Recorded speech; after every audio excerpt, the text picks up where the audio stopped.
Mary Cuddy hoes her land. She combs her hair. She fries chicken. When Bob Giffin arrives, she is pumping water from her well.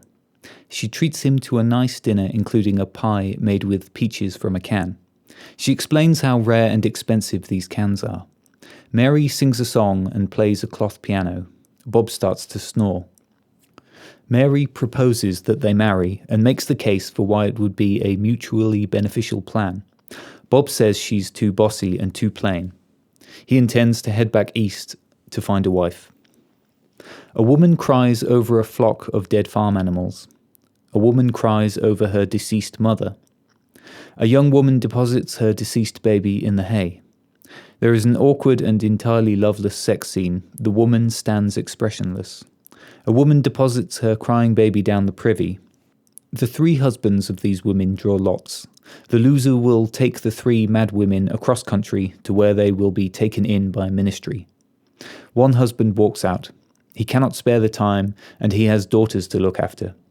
Mary draws on his behalf. She will take the women across country. The other husbands object to this briefly, but are ultimately eager to be relieved of the responsibility. A man is squatting on Bob Giffin's claim. The man is captured and then left to hang, seated on a horse. His executioners did not have the nerve to finish the job themselves. He pleads for Mary to save him, quoting disjointed Bible gibberish in a feeble attempt to resemble a God-fearing Christian. She saves him after she makes him promise to help her with the job. She takes him back to Bob's claim and informs him that he has stolen another man's land. He says it is abandoned. She inquires of Bob's sheep. He says he ate them. She says Bob just headed east temporarily to find a wife. The man insists that the property is abandoned. Mary feeds the man and chastises him for leaning back on her good chair and for uttering profanities. The man chuckles and says, "I can see why you're single." She explains that he must help her escort three mad women across the country. He says it's more than he bargained for. She says if he reneges on their deal, then he will be a man of low character. The man echoes Bob's critique by telling her that she is plain and bossy. One of the mad women holds her hand over a candle flame until the flesh starts to char. The man asks Mary to buy bullets and whiskey. Mary agrees to buy the bullets but not the whiskey.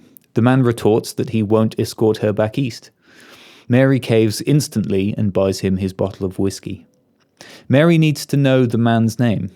He is reluctant to tell her his name and offers the name George Briggs. The name comes hesitantly and uncertainly, suggesting that it might be a made-up name. He repeats George Briggs in a silly high voice and laughs. Mary tells him that she is mailing him a payment of $300 to their destination. Mary does not post the money but tucks it in her pouch. Mary proceeds to collect the mad women and place them in her customized wagon, complete with bars on the windows and iron rings for tying them up. When collecting one of the women, Mary talks with the young daughters. She tells them to sing, to give their mother a bath and a change of clothes. She tells them to do the chores for their father because they are now the women of the household. Mary struggles to make conversation with George. She wants to name the horses. He says horses don't need names. She talks about her childhood. He doesn't respond. She asks the name of his horse. He says, Brown. They encounter the desecrated grave of a child. Mary wants to stay and tidy up the grave. George leaves her a horse and a shovel and then rides on. After fixing the grave, Mary rides through the darkness, looking lost and confused. In the morning, she awakens to find herself back at the grave. It starts snowing. Mary tries to eat grass. More than a day after they parted, Mary finally catches up with the wagon. The next morning, George observes Mary playing her cloth piano and singing to herself.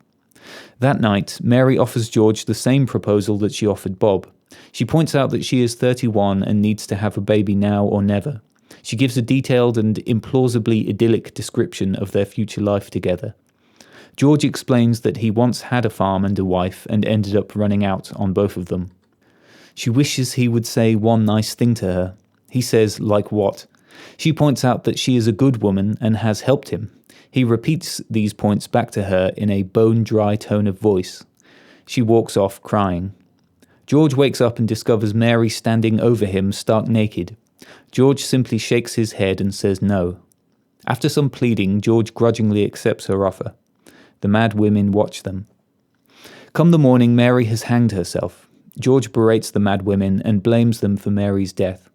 George is surprised to discover the $300 that Mary claimed to have mailed to their destination. George tells the women that he's leaving them and speculates that someone might come and find them. He rides off, but the women follow him across the river. George rescues them. He feeds them what appears to be their last morsel of food. They find an establishment but are turned away by the proprietor, who is expecting a consortium of investors later that day. George knocks down their signposts as he leaves. He returns that night. He releases the horses tied up around the back. He tells the maid to leave and hurls oil lamps against the staircases. He shoots the proprietor in the foot. He throws some more oil around for good measure. He pilfers a roast pig and walks out. Screams can be heard from the upper floors. As he rides away, a burning man is seen falling from an upstairs window. George and the crazy women feast upon the pig. George delivers the women to their new home. He tells the minister's wife that Mary died from fever. She says she must have been a fine, brave woman. George agrees. He donates the horses and wagon to the minister. George buys a new suit and heads for a poker game. They inform him that his $300 worth of notes were issued by a bank that no longer exists, and so is worthless. He is asked to leave. He looks confused. The manager leans in and says, "You are not socially acceptable here." George has purchased a wooden headstone for Mary's grave. He boards a ferry to take him back across the river. He swigs from a bottle of liquor. He starts dancing and singing raucously. When a man on the riverbank shouts out that people are trying to sleep, George fires a few shots at the distant figures and then gets back to dancing and singing. One of the ferrymen kicks the wooden headstone out of his way and it proceeds to float downriver.